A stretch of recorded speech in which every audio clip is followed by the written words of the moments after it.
am 25 years old, and I am the youngest brigadier general in the United States Army. And right now, I am sitting in a sterile courtroom where my own parents just had me legally removed from their will, calling me a disappointment who chose duty over family. The mahogany benches gleam under fluorescent lights. The whispered conversations of my relatives fill the air with false sympathy.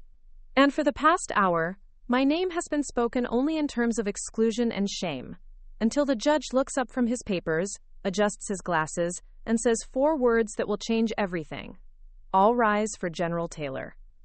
The law office smells of leather and old paper, the kind of scent that clings to places where families tear themselves apart over money and pride.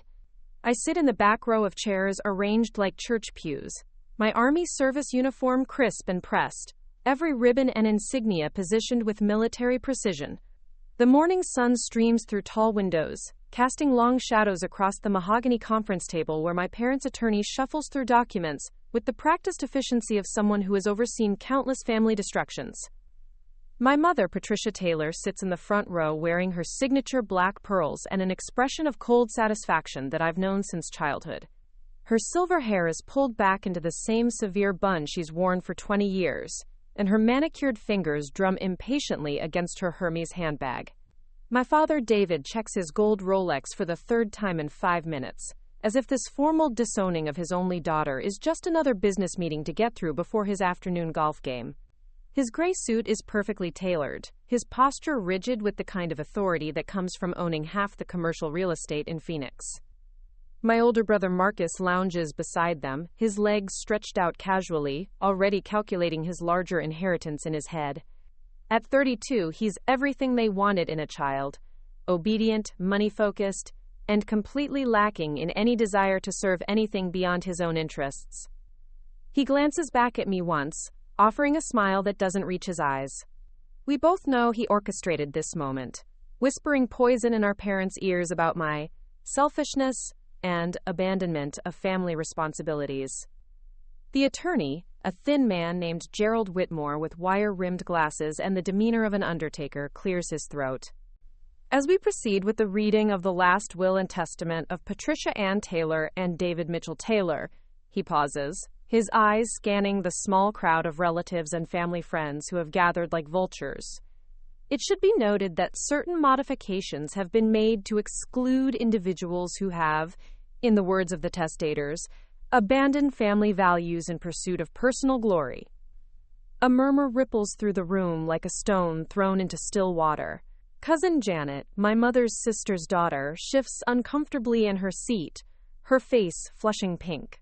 Uncle Robert, my father's brother, stares intensely at his polished shoes, as if they contain the secrets of the universe. Aunt Catherine fans herself with a legal document, though the room is perfectly climate-controlled. Everyone knows who they're talking about. Everyone knows I'm the only Taylor who chose military service over the family real estate empire. I don't flinch. I've learned not to.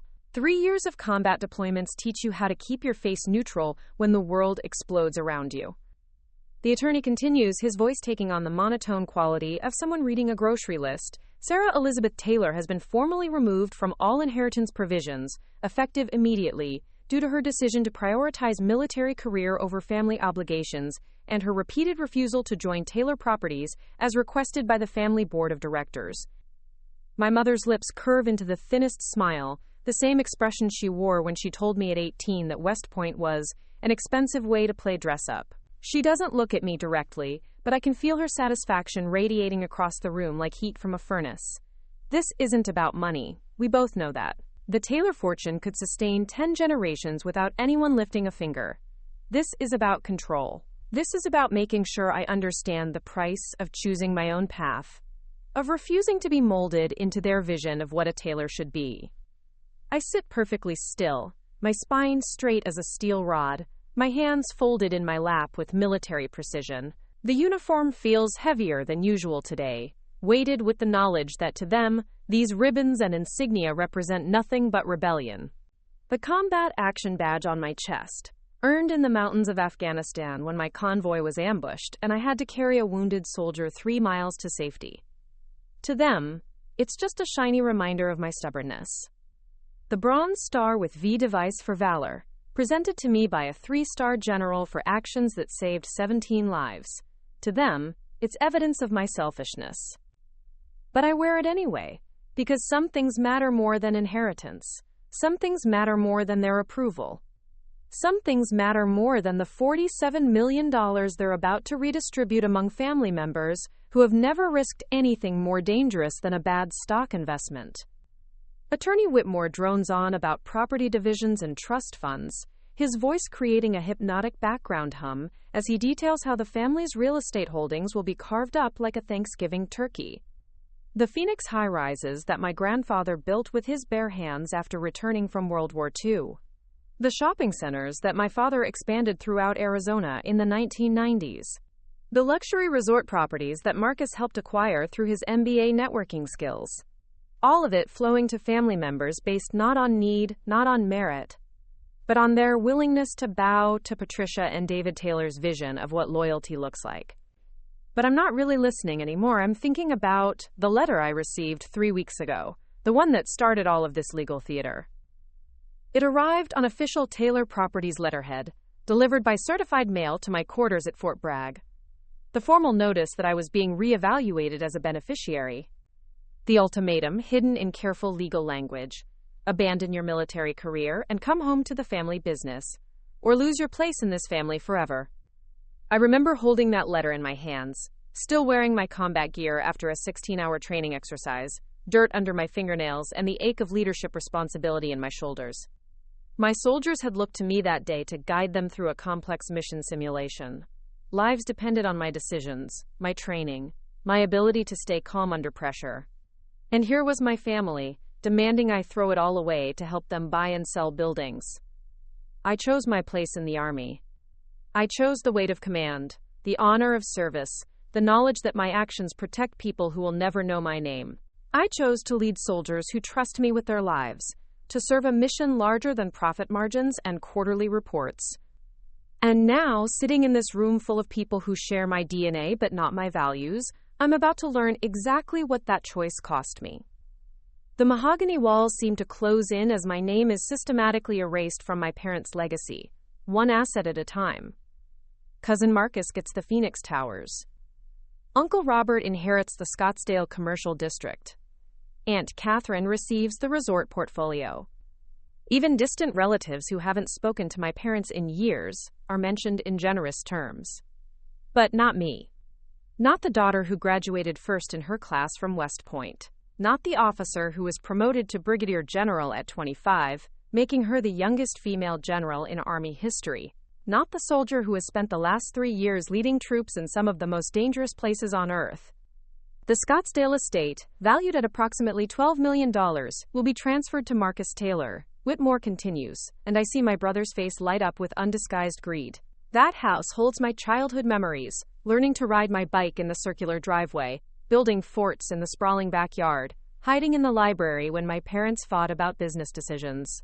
Now it belongs to someone who spent his teenage years selling drugs to his prep school classmates, and his 20s coasting on the family name. The art collection, valued at approximately $3 million, will be distributed among the following family members. The words wash over me like background noise. Paintings I grew up admiring, sculptures that inspired my childhood imagination, all divided up among people who view them as investment pieces, rather than sources of beauty. My mother's eyes finally find mine across the room, and for just a moment I see something flicker beneath her cold satisfaction. Not regret, exactly, but perhaps a recognition of the finality of this moment. We are severing ties that can never be repaired. She is choosing her vision of family legacy over her own daughter. And somewhere deep in those blue eyes that mirror my own, I think she knows she's making a mistake she'll never be able to undo. But the moment passes. Her expression hardens again, and she turns her attention back to the attorney as he details how the family's charitable foundation will be restructured. Even in their generosity to strangers, they find ways to exclude me. The Taylor Foundation, which funds scholarships for underprivileged students, will be managed by a board that includes everyone in this room except me. My years of volunteer work with military families, my efforts to create educational opportunities for children of deployed soldiers, my fundraising for veteran support organizations, None of it matters when measured against my failure to join the family business. I think about my soldiers, the young men and women who look to me for guidance and leadership. Staff Sergeant Maria Rodriguez, who trusted me to lead her squad through a Taliban ambush in the Kunar province. Lieutenant James Peterson, who followed my orders during a complex operation that rescued 4 captured contractors. Sergeant First Class David Kim, who carried a wounded comrade for 6 hours through hostile territory, because I taught him that we never leave anyone behind. These people understand honor. They understand sacrifice. They understand that some missions are worth more than money, that some purposes are worth more than comfort, that some duties are worth more than family approval. The attorney's voice cuts through my memories. And finally, we come to the matter of the Family Trust Fund, established by the late Mitchell Taylor Sr. for the purpose of ensuring the financial security of his descendants. This trust, valued at approximately $18 million, will be distributed as follows.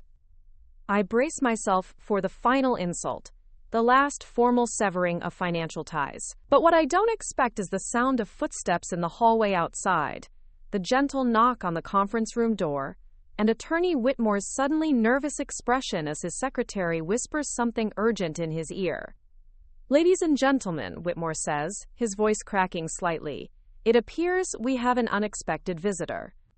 Judge William Harrison is here and has requested to speak with us regarding this matter. The room goes silent.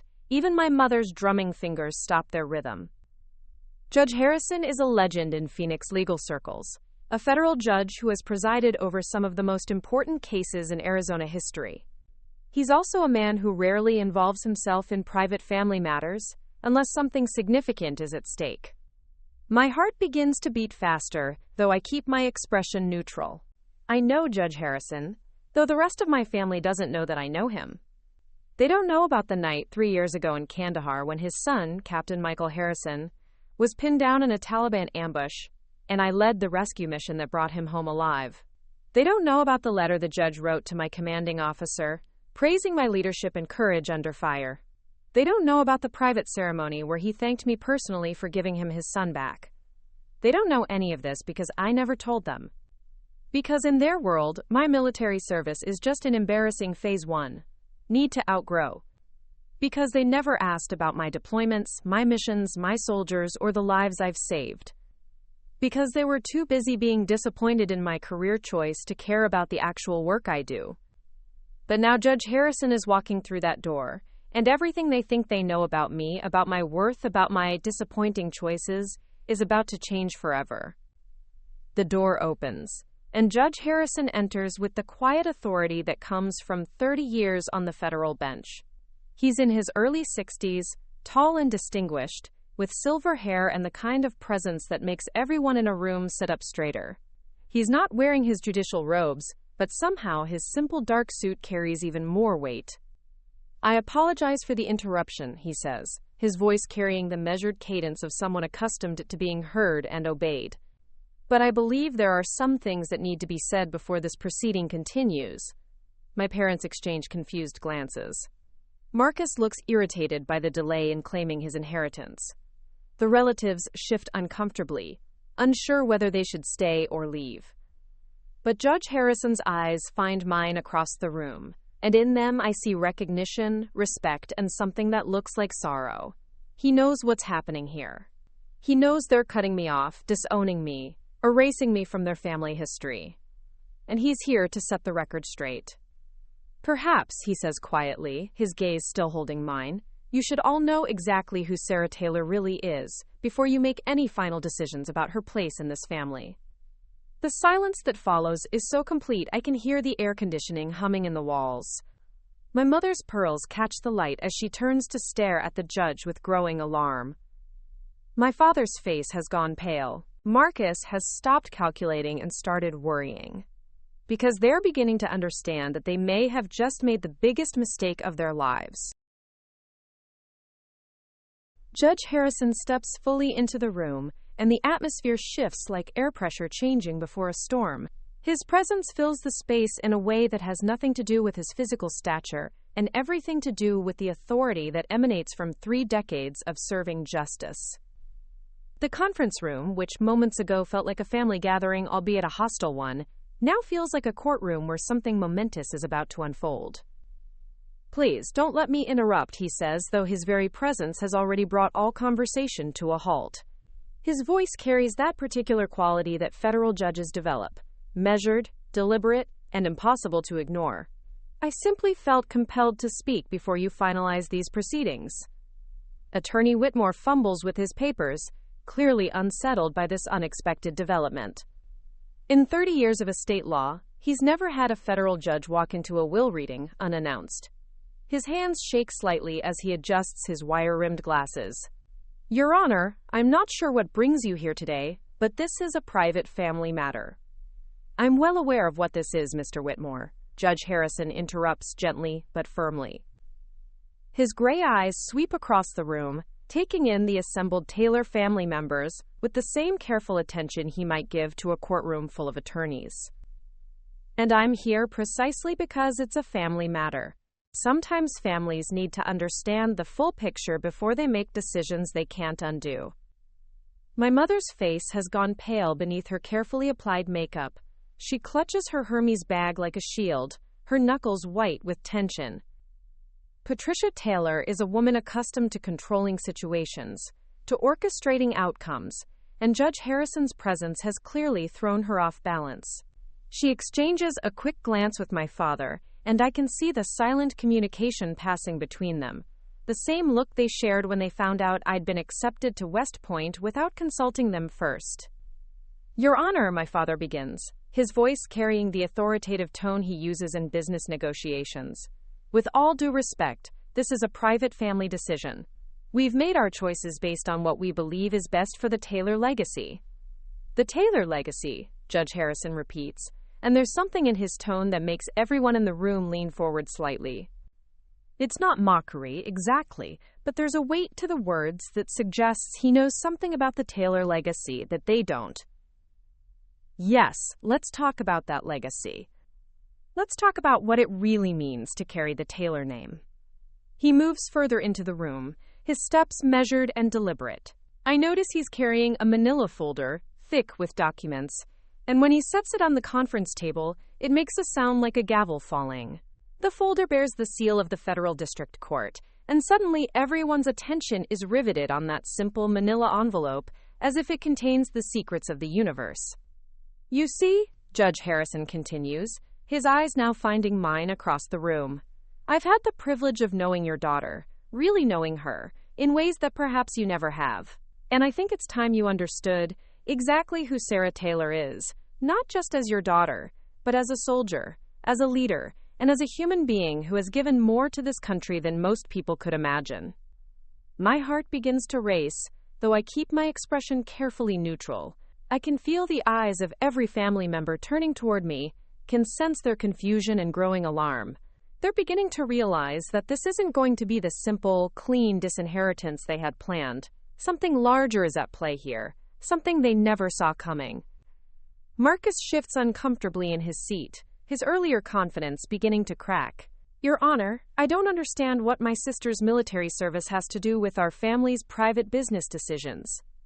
"Your sister," Judge Harrison says, and the way he emphasizes the word sister carries a weight that makes Marcus visibly flinch, "saved my son's life 3 years ago in Afghanistan. But that's not why I'm here today." He pauses, letting that bombshell settle over the room like dust after an explosion. "I'm here because of what happened after she saved him. I'm here because of what I learned about the kind of person she really is." The silence that follows is so complete, I can hear the leather of the chairs creaking as people shift nervously. Cousin Janet's face has gone white. Uncle Robert is staring at me with an expression I've never seen before, something that might be the beginning of respect. Aunt Catherine has stopped fanning herself entirely, her mouth slightly open in shock. But it's my parents' faces that tell the real story. My mother's carefully constructed composure is beginning to crack, tiny fissures appearing around her eyes and mouth. My father's business meeting demeanor has evaporated, replaced by something that looks suspiciously like fear. They're beginning to understand that they've been making decisions based on incomplete information, that they've been judging their daughter without knowing the full scope of who she really is. Judge Harrison opens his folder deliberately, as if he's entering evidence in a trial. 3 years ago, my son Captain Michael Harrison was serving as a platoon leader in Kunar Province, Afghanistan. His unit was tasked with a routine patrol that turned into anything but routine when they were ambushed by Taliban forces in a narrow mountain pass. He pulls out the first document, a military incident report, official and stamped with various seals. The paper rustles in the sudden silence as he unfolds it. The ambush was carefully planned. The enemy had the high ground, superior numbers, and had effectively cut off all escape routes. By all accounts, it should have been a massacre. I feel my throat tighten as the memories come flooding back, the crack of Alaska 47 fire echoing off canyon walls, the smell of cordite and dust, the radio chatter filled with panic and confusion, the weight of command settling on my shoulders as I realized I was the senior officer still conscious and had to make decisions that would determine who lived and who died. Lieutenant Sarah Taylor, she was a lieutenant then, was leading a separate patrol approximately 2 miles away when the distress call came through, Judge Harrison continues, his voice taking on the measured cadence of someone recounting events for the historical record. Standard protocol would have been to call for air support and wait for backup. The mountain terrain made helicopter extraction impossible, and the enemy positions were too well fortified for a direct assault. He looks up from the report, his eyes finding mine again. In them I see not just gratitude, but something deeper, a recognition of the weight of command, the burden of making impossible choices in impossible circumstances. He understands what it means to hold lives in your hands and make decisions that will haunt you forever, regardless of how they turn out. Lieutenant Taylor chose not to follow standard protocol, he continues. She chose not to wait for backup that might have arrived too late. Instead, she made a decision that saved 17 lives that day, including my son's. My father clears his throat, his voice uncertain in a way I've never heard before. Your Honor, we appreciate your son's service, and we're glad Sarah was able to help, but... Help? Judge Harrison's voice sharpens, and suddenly the temperature in the room seems to drop several degrees. Mr. Taylor, I don't think you understand what your daughter did that day. She didn't help. She performed one of the most remarkable acts of battlefield leadership I've ever encountered in 40 years of dealing with military cases. He pulls out another document, this one bearing the letterhead of the Department of Defense. This is the after-action report filed by Colonel James Morrison, Sarah's commanding officer. Would you like me to read his assessment of your daughter's actions that day? The question hangs in the air like a challenge. My mother's hands are trembling now, causing her pearls to catch the light with tiny flashes. Marcus has gone completely silent, his earlier smugness replaced by something that looks like dawning horror, as he begins to understand the magnitude of what they've been dismissing as just another disappointing career choice. Colonel Morrison writes, Judge Harrison continues, his voice gaining strength and authority with each word, that Lieutenant Taylor's actions that day demonstrated exceptional courage, tactical brilliance, and the kind of leadership that inspires soldiers to follow her into the gates of hell itself. Those are his exact words. He sets the report down and reaches for another document. The folder seems bottomless, each piece of paper, another revelation, another piece of evidence in a case my family never knew was being built. But let me tell you what actually happened that day, in detail, so you can understand exactly what kind of person you're disowning today. The room is so quiet now that I can hear the air conditioning cycling on and off, the distant sound of traffic from the street below, the rapid beating of my own heart. Every eye in the room is focused on Judge Harrison as he prepares to reveal a story I've never told my family, a story they never asked to hear. When Lieutenant Taylor received the distress call, she was in command of a 12-person reconnaissance patrol. The smart play, the safe play, would have been to radio for help and establish a perimeter. But Sarah Taylor doesn't make the safe play when lives are at stake. He pauses, letting that statement sink in. I can see understanding beginning to dawn on several faces around the room. The realization that their disappointing daughter has been making life and death decisions while they've been focused on quarterly profit reports and property acquisitions. Instead, she immediately began moving her patrol toward the ambush site, across some of the most dangerous terrain in Afghanistan. For 6 hours, she led her soldiers through Taliban-controlled territory, navigating by memory and instinct, avoiding known IED locations and enemy patrol routes.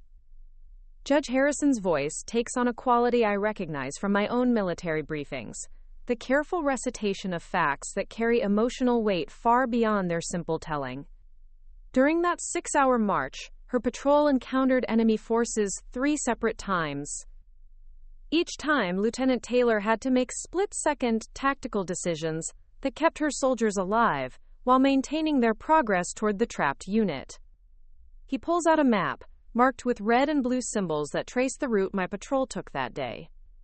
Looking at it now, 3 years later, I'm struck by how impossible it all seems in retrospect. The distance we covered, the obstacles we overcame, the sheer audacity of attempting a rescue across such hostile terrain. By the time they reached the ambush site, the trapped unit had been under fire for 8 hours. They were running low on ammunition, several soldiers were wounded, and the enemy was preparing for a final assault that would have overrun their position. My mother makes a small sound, barely audible, that might be a gasp or might be the beginning of a sob. For the first time since I entered this room, she's looking directly at me, and in her eyes I see something I've never seen before. Not just surprise, but the dawning recognition that she's been living with a stranger. That the daughter she thought she knew, the one she's been disappointed in for years, is someone entirely different from who she imagined. Lieutenant Taylor assessed the situation and realized that a conventional rescue would likely result in casualties among both the trapped unit and her own patrol. So she developed what Colonel Morrison later described as, quote, one of the most audacious tactical plans ever executed by a junior officer in combat. Quote. Judge Harrison spreads out more documents, tactical diagrams, radio transcripts, photographs of the terrain. The conference table looks like a war room, and in a way, that's exactly what it's become. He's fighting a battle here, not with weapons, but with truth, trying to rescue my reputation from the ambush my own family has laid for it.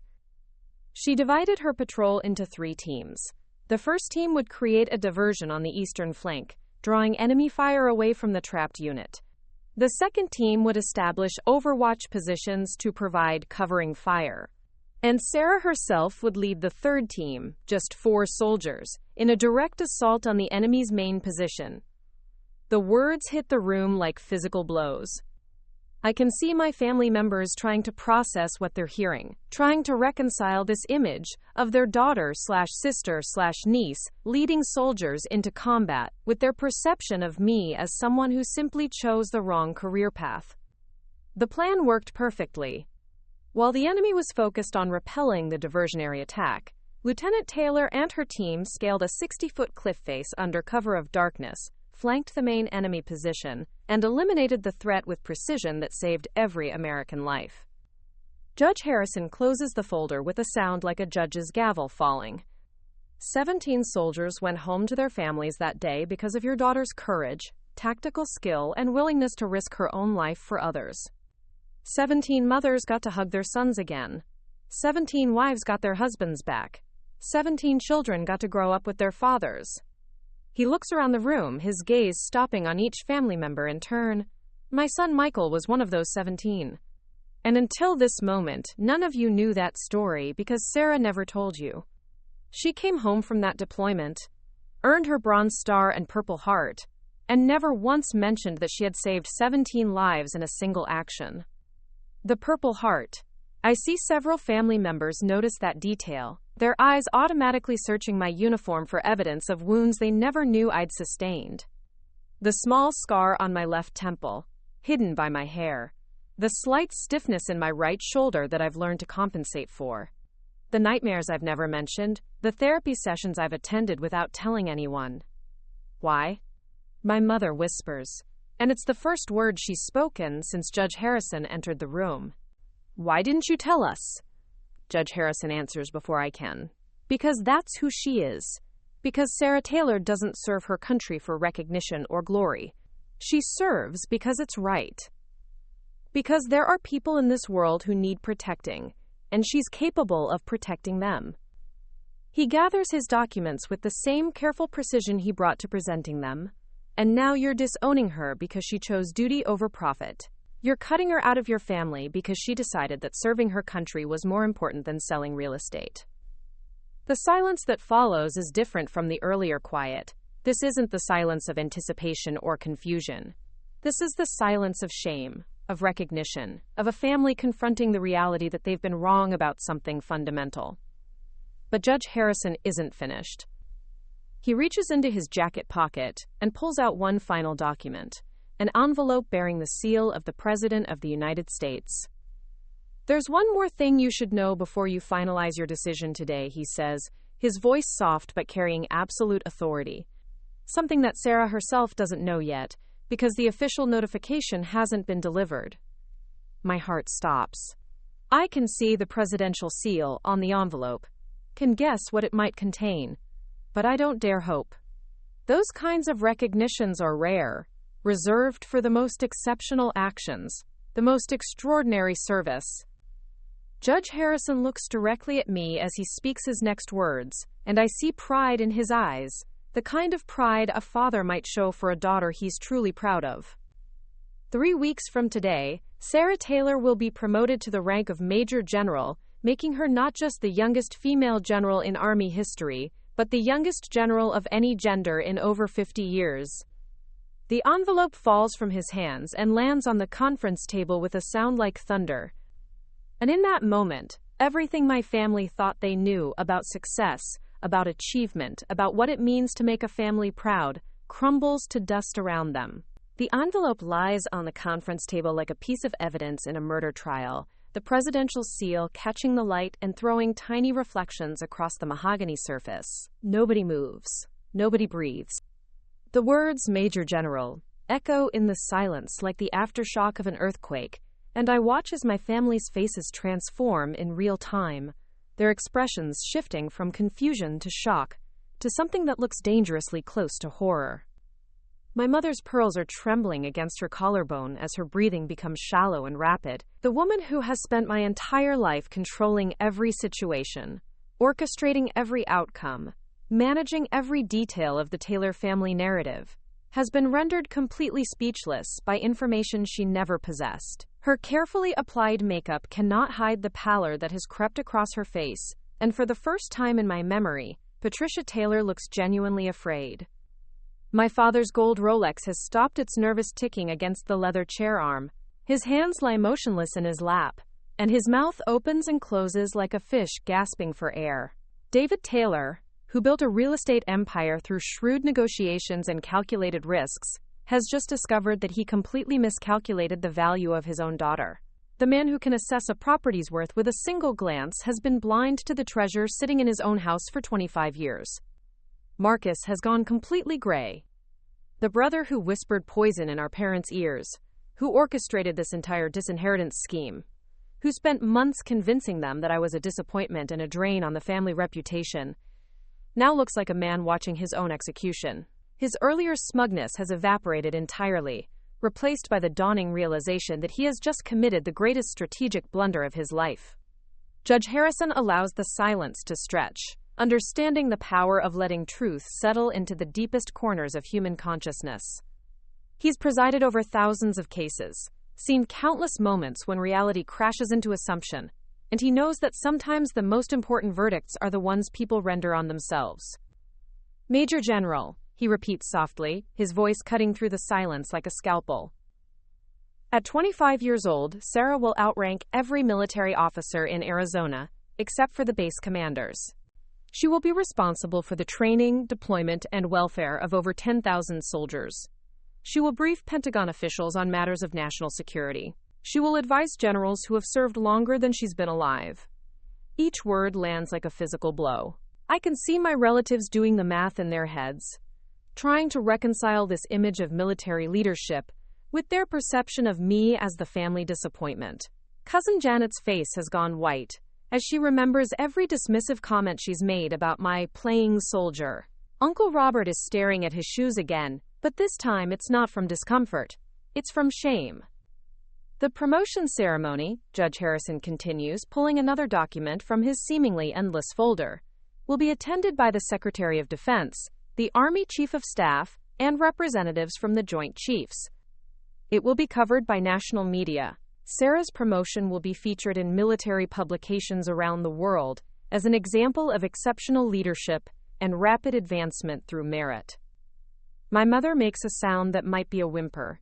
She's beginning to understand not just what they've lost, but what they've done. The public nature of the promotion means that their disinheritance of me will eventually become known in the same circles where my military achievements are being celebrated. The contrast will be impossible to ignore or explain away.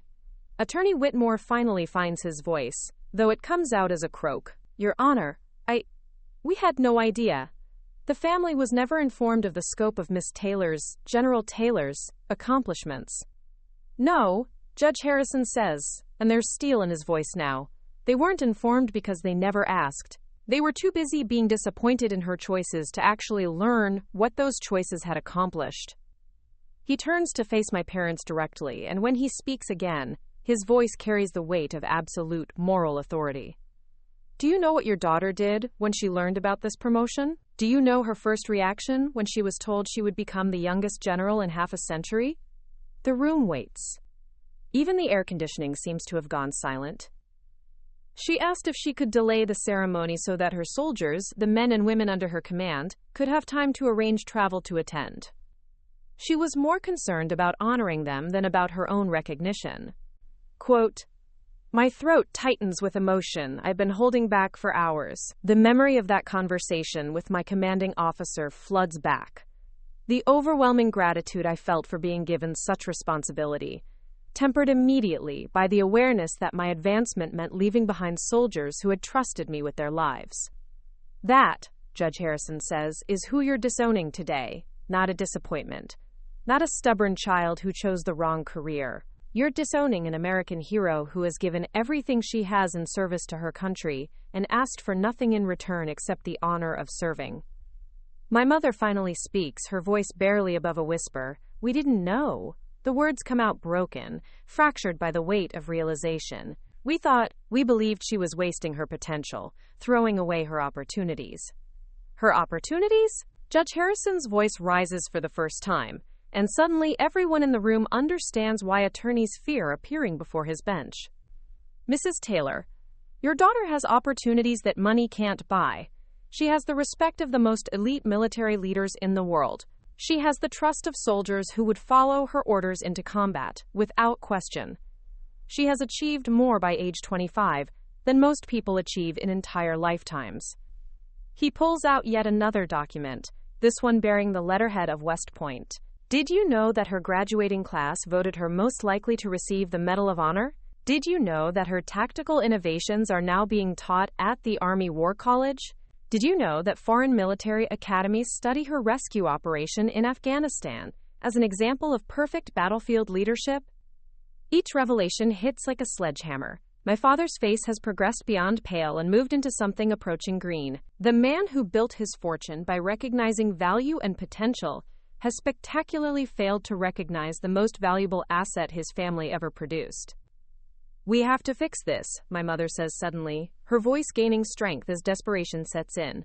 We have to undo this whole thing.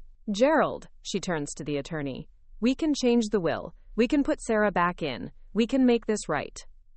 But Judge Harrison shakes his head slowly, and there's something almost sad in his expression. Mrs. Taylor, you're missing the point entirely. This isn't about money. This was never about money. Quote, he looks at me, and I see him trying to communicate something without words, trying to give me permission to speak for myself for the first time in this entire proceeding. I've been silent through all of this, maintaining the military bearing that has carried me through combat zones and command decisions. But now I feel something shifting inside me. I stand slowly, and the simple act of rising seems to change the entire dynamic of the room. In my uniform, with my ribbons and insignia catching the light, I no longer look like the disappointment they've been dismissing. I look like what I am. A general officer in the United States Army. You want to fix this, I say, my voice calm and measured, carrying the authority that comes from commanding soldiers in life-or-death situations. But there's nothing to fix. You made your choice based on who you thought I was. I've made my choices based on who I actually am. My mother starts to speak, but I raise a hand.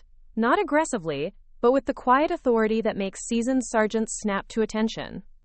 She falls silent immediately. For 7 years, I've tried to earn your approval. I graduated first in my class from West Point, hoping you'd be proud. I earned my Ranger tab, thinking you'd finally understand my commitment. I saved 17 lives in combat, believing that maybe then you'd see the value in what I do. I walk around the table slowly, my footsteps echoing in the silence.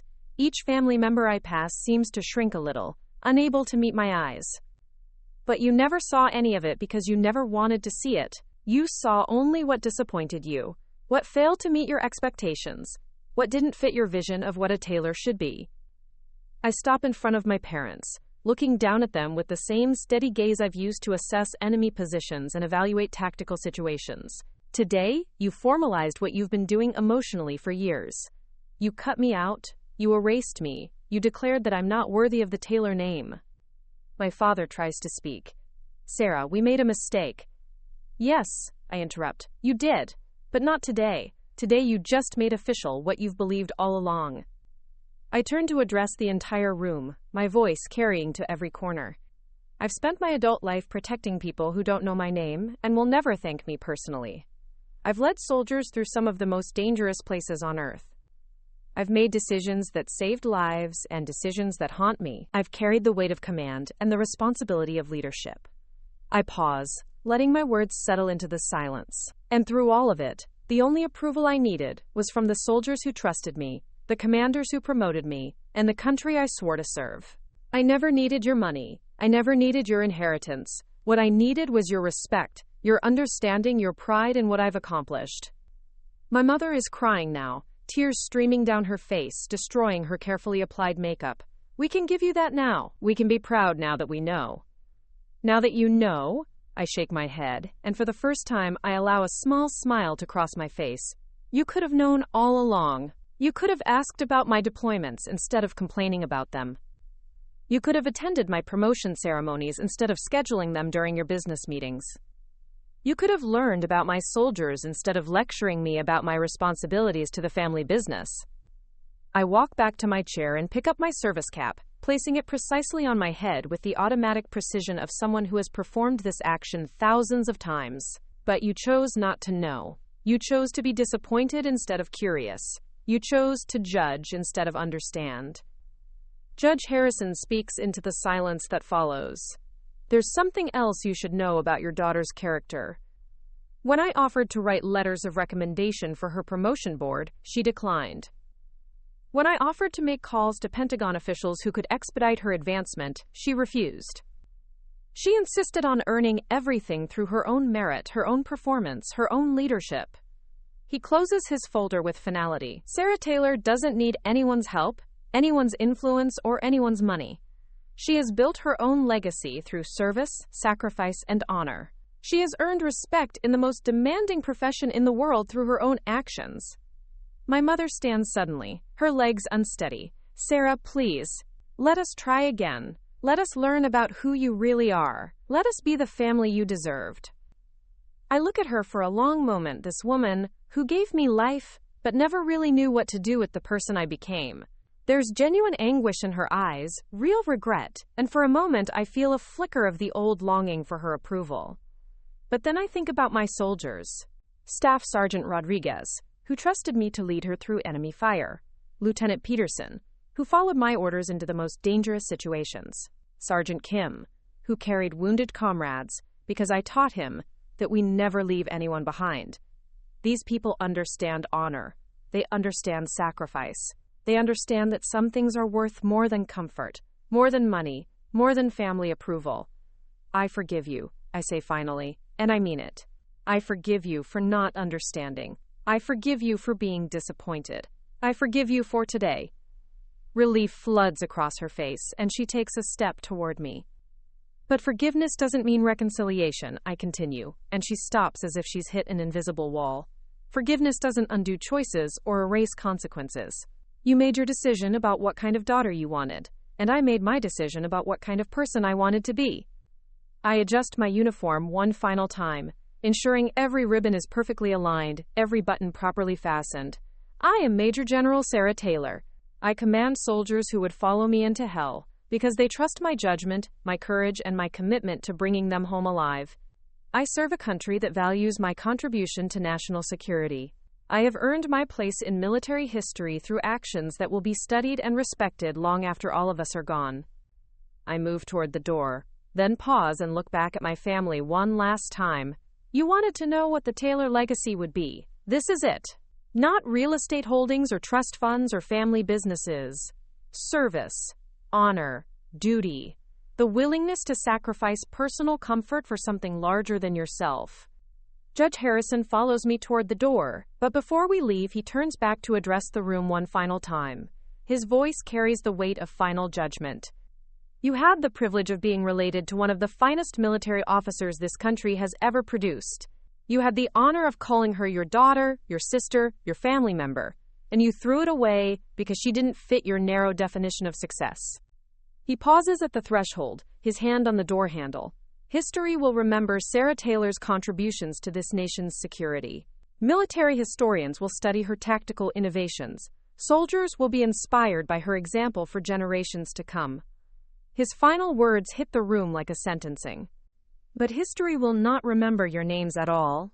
Because while she was building a legacy of service and honor, you were building nothing more than a pile of money that will be forgotten within a generation. The door closes behind us with a soft click, but it sounds like the final gavel in a case that will never be reopened. Outside in the hallway, Judge Harrison and I walk in comfortable silence toward the elevator. The morning sun streams through tall windows, casting long shadows that stretch behind us like the past we're leaving in that conference room. You handled that with remarkable grace, he says as we wait for the elevator. I've seen experienced attorneys crumble under less pressure. I smile, the first genuine smile I've allowed myself all day. 3 years of combat command teaches you how to stay calm when people are shooting at you. Family disappointment seems manageable by comparison. The elevator arrives, and as the doors close, I catch my reflection in the polished steel. I see a young woman in military uniform, her posture straight, her expression calm, her eyes clear. I see someone who has found her place in the world not through family approval or inherited wealth, but through service, through sacrifice, through the daily choice to be something larger than herself. 6 months later, I stand on the parade ground at Fort Bragg, the late afternoon sun glinting off the stars on my shoulders as I watch my soldiers practice for an upcoming deployment. Major General Sarah Taylor, they call me now, and the title feels as natural as breathing. My phone buzzes with a text message. It's from Staff Sergeant Rodriguez. Ma'am, my daughter wants to be a soldier like you when she grows up. Can you talk to her? I smile and type back. Bring her to the base next weekend. I'll show her what real family looks like. Because I've learned something that my birth family never understood. The strongest bonds aren't formed by blood or inheritance or shared names. They're forged by shared purpose, mutual respect, and the willingness to stand together when everything else falls apart. I look up at the American flag flying over the base, snapping in the evening breeze, and I feel the deep satisfaction that comes from knowing exactly where you belong. Not because someone gave you a place, but because you earned it. Not because you inherited worth, but because you created it through your own actions, your own choices, your own commitment to something larger than yourself. The Taylor family legacy lives on, just not in the way they ever imagined. And as I watch my soldiers, my real family, preparing to follow me into whatever challenges await, I know that I made the right choice. Not just about the inheritance, not just about the military, but about who I wanted to become. Some things are worth more than money. Some things are worth more than approval. Some things are worth everything you have to give. Honor is one of them. And once you truly understand that, you discover that you never needed anything else. Up next, you've got 2 more standout stories right on your screen. If this one hit the mark, you won't want to pass these up. Just click and check them out. And don't forget to subscribe and turn on the notification bell so you don't miss any upload from us.